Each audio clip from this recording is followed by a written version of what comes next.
Benar. Korang perasan tak? Makin hari makin ramai yang suka tengok chemistry antara Fazura dan Q Haidar ni.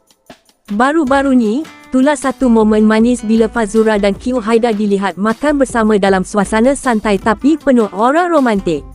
Apa yang paling mencuri perhatian netizen, bukan saja cara mereka bersembang dan bergelak ketawa, tapi pakaian mereka yang matching warna biru pun buat ramai tersenyum sendiri. Macam pasangan yang dah lama serasi. Sepanjang video tu, jelas nampak Fazura sangat selesa berada di sisi Q. Cara mereka berpandangan masa makan pun lain macam. Tenang, lembut, dan penuh kasih sayang. Tapi ada satu momen yang paling buat netizen cair. Masa tengah makan, Fazura sempat berseloroh sambil bertanya pada Q. Kalau saya sakit nanti, saya tak payah bangun dah kan? Sebab suami mesti masakkan makanan sedap untuk saya. Belum apa-apa, soalan tu terus buat ramai netizen menjerit dekat ruangan komen. Dan yang paling mencuri perhatian, reaksi Q Haidar sendiri. Q nampak tersipu malu sambil tersenyum sebelum jawab ringkas. Ya, semestinya. Aduh, pendek je jawapan dia, tapi terus buat netizen cair teruk. Ramai kata cara Q pandang Fazura waktu tu memang susah nak sorok rasa sayang. Mata dia seolah-olah fokus penuh dekat Fazura sampai orang yang tengok pun boleh rasa chemistry tu.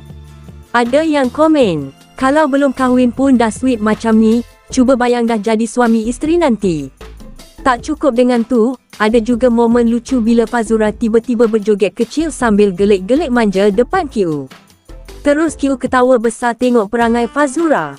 Netizen pun terhibur sebab ramai kata itu sisi nakal Fazura yang jarang orang nampak. Comel, spontan dan buat suasana jadi hidup. Malah ada yang mengaku mereka ulang tengok video tu berkali-kali sebab suka tengok interaksi dua selebriti ni yang nampak natural dan tak dibuat-buat. Di ruangan komen pula, ramai mula mendoakan agar hubungan mereka dipermudahkan dan cepat sampai ke jenjang pelamin.